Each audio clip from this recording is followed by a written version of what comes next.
Where is the market headed after corn, soybeans, and wheat fall on Friday after a holiday in the US? Jerry Gidel is ready to tell you right here on Connected Farmer, your channel, to keep you up to date with the latest trends in agriculture and livestock.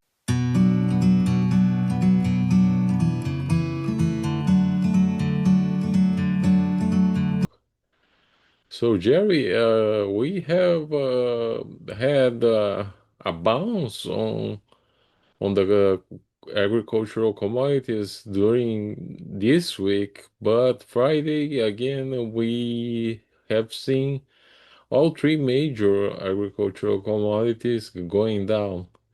And we didn't see any further developments on when it comes to the extended war in the Middle East. So, what do you think is behind that bearish market? Is that normal sell-off for a Friday after a holiday?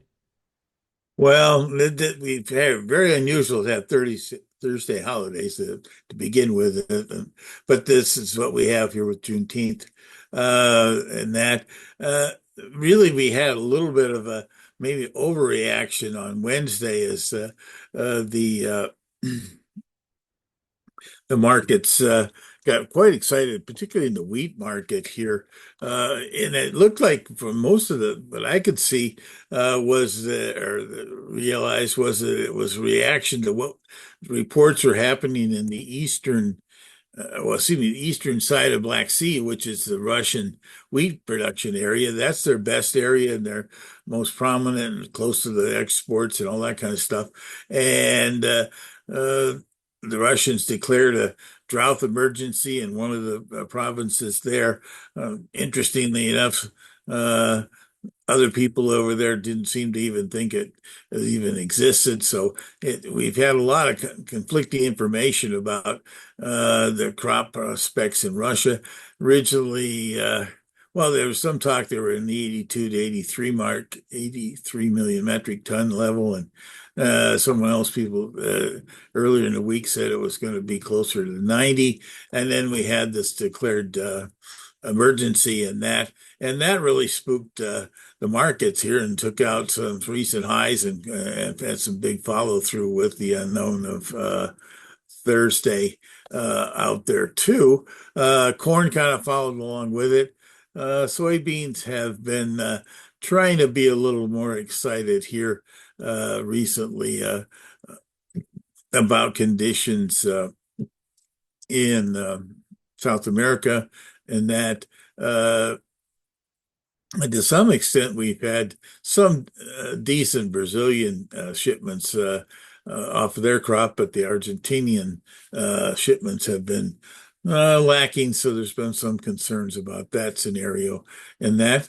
But the uh, right now, we're down here at some of the longer term support zones, and when things don't go down, sometimes people get nervous and rally. And I don't think that's at this point at least, uh, this recovery we've had here in prices uh, is kind of showing all the uncertainties we had around the world, combining the issues in weather conditions in Russia. Now we've got Iraq, excuse me, the Iranian and Israel war and things like that. That adds to the It uncertainty seems a of. little risky to hold anything for the weekend, right? Well, I think that's part of the reason why we had some profit taking is that after the emotions of Wednesday and then not any particularly new commentary about production problems. We had people taking profits, and that kind of led to some of the 7 to 8 cent kind of pullbacks we had here across the board. And but there's still a lot of uncertainty out there from the weather situation just mentioned, along with what might be happening in both the Mideast and that, along with other issues here with between the U.S. and our trading partners here in exports. We really do need to get some more activity going on in that. Uh, Otherwise, we could have some big extensions have to happen here later this, well, actually, early part of July is when the original deadlines were. Yeah, I read in the Argentinian media that Argentina is rushing out to get a deal with the US, which may mean that the commodities that are processed in Argentina, every once in a while, the Argentina imports soybeans and corn from the United States only for the goal of processing it. That will be something that can be like a progress. Well, that could be an interesting twist. You're right, that has happened few times over the last ten years or so or longer.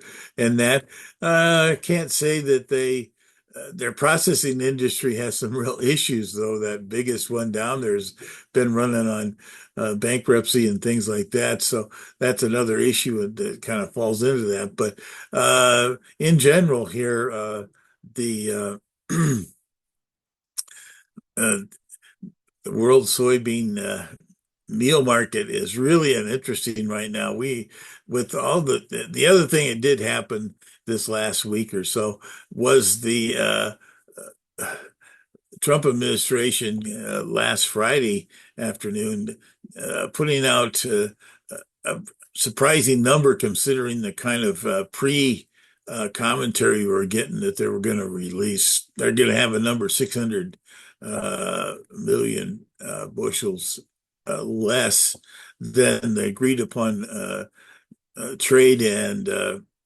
processor uh, and producer in the ethanol world there of or not ethanol, but biodiesel world, and that for renewable diesel. And it came out instead 400 to 500 thousand or 400 to 500 million higher in biodiesel, which is a great scenario. Biggest problem in this whole thing is that to produce that kind of thing, we're creating a tremendous amount of meal. That since meal is 80% of what we get out of a bushel of soybeans when you process and you get 20% oil. Well, the 20% oil would be helpful. And we had some very strong price recoveries, a couple limit ups in there Friday and Monday, and even stayed together and that. But now we got to, if Argentina's wanting to utilize beans as their opportunity, as you mentioned, to placate President Trump, that means they're going to be looking to do more meal out there. And there's only so many animals out there, so that means our price of meal could be sliding. And that's one of the bigger issues that I sense. I kind of feel like there's been a little bit of optimism in the protein here and that, but boy, we could get bashed pretty hard here if we don't find more places to sell meal. And right now, cattle prices are strong, but soybean meal isn't really sold to cattle. It's really meal goes to swine and poultry, and we need to find some more buyers for meat around the world. And it's been a tough one here with all the disease issues that hit both of those.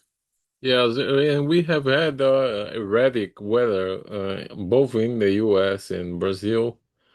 So, Hmm. what do you think is ahead for next week?